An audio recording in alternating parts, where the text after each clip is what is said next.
perkenalkan, nama saya Sakni Utulen dan teman saya Sarah Darman. Kami di sini akan membahas mengenai SPI dalam audit. Jangan lupa nonton sampai selesai.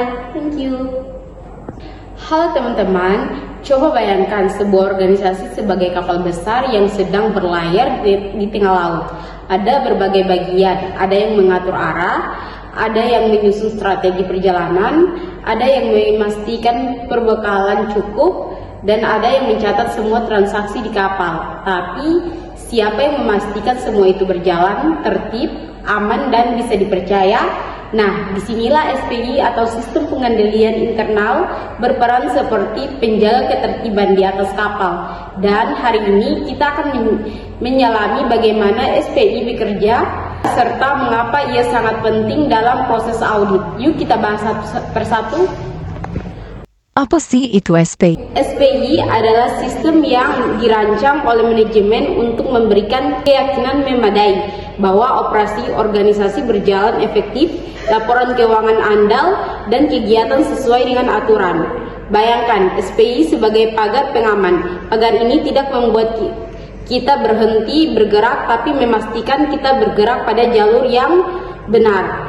Jadi kalau ada yang bertanya mengapa sih organisasi harus punya SPI, jawabannya sederhana, supaya kesalahan bisa dicegah, kecurangan bisa dibatasi, dan proses kerja tetap konsisten. Komponen SPI.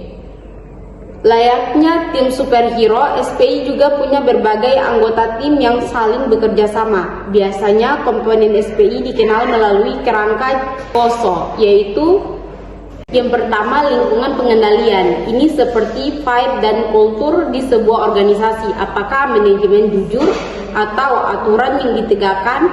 Apakah setiap orang tahu tanggung jawabnya? Kalau lingkungan sudah sehat, SPI punya fondasi yang kuat. Yang kedua yaitu penilaian risiko. Ibarat navigator kapal yang mengalami ombak dan cuaca, organisasi harus tahu apa saja risiko yang mengancam, seperti risiko kesalahan, risiko fraud, risiko sistem tidak berjalan semestinya. Dengan mengenali risiko, organisasi bisa menyiapkan strategi pertahanan. Yang ketiga yaitu aktivitas pengendalian. Ini adalah aturan dan prosedur nyata yang dipakai sehari-hari. Contohnya, yang pertama itu otoritas sebelum transaksi, yang kedua pemisahan tugas antar karyawan, yang ketiga yaitu pengecekan berlapis, yang keempat yaitu dokumentasi yang rapi. Mereka seperti perisai yang langsung menghadang potensi masalah.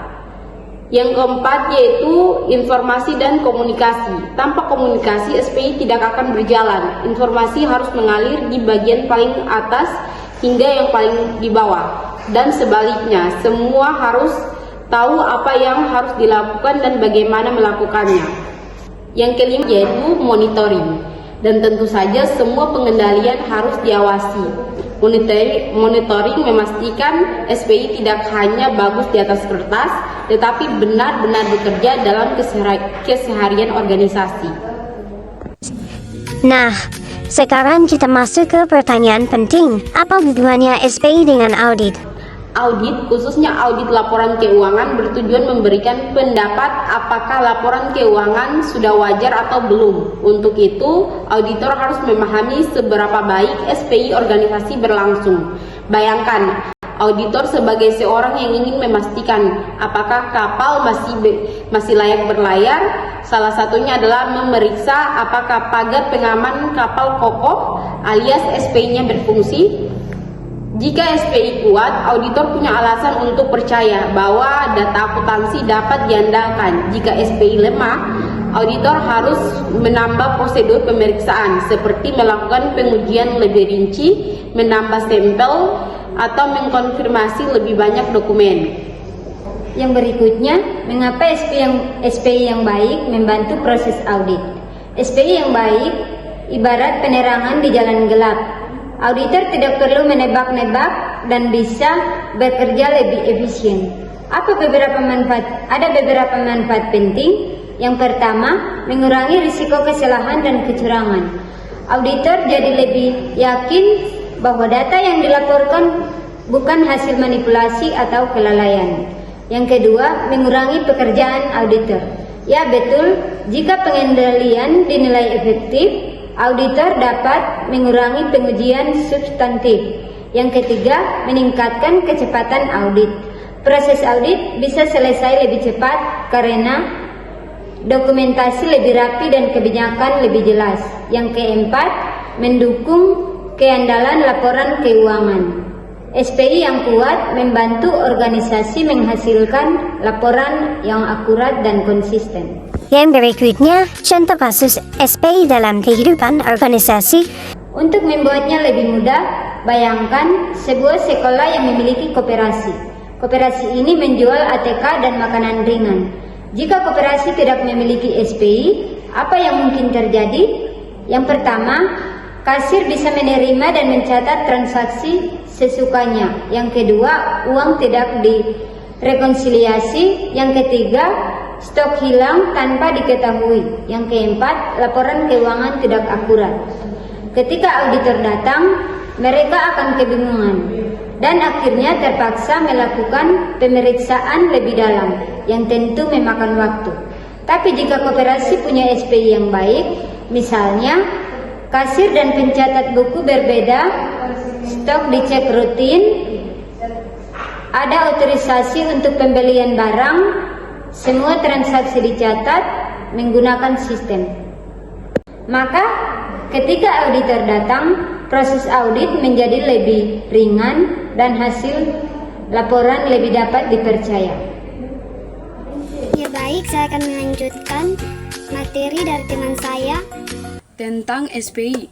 Walaupun terlihat ideal, SPI tidak selalu berjalan mulus. Ada beberapa tantangan yang sering muncul. Yang pertama, sumber daya terbatas seperti jumlah pegawai atau teknologi. Yang kedua, kurangnya pemahaman tentang prosedur. Yang ketiga, budaya organisasi yang tidak mendukung. Yang keempat, dokumentasi yang lemah.